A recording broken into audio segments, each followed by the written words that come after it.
المتعوس متعوس ولو حط على راسه فانوس.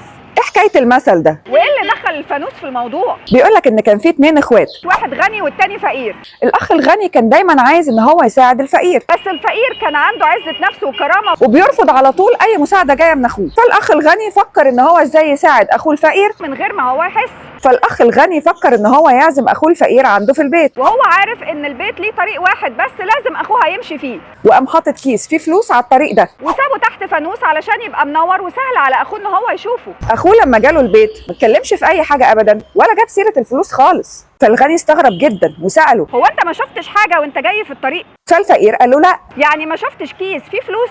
فلوس ايه؟ انا ما شفتش حاجه خالص. ما شفتهاش ازاي؟ دي كان فوقيها فانوس. لا، ما انا نسيت اقول لك، اصل انا النهارده بالذات قررت ان انا اراهن نفسي واشوف انا هعرف اوصل لك البيت وانا مغمض عينيا ولا لا، واديني نجحت اهو، عرفت اوصل لك. ايه رايك فيا بقى؟ لا فالح يا اخويا، حبكت تغمض النهارده.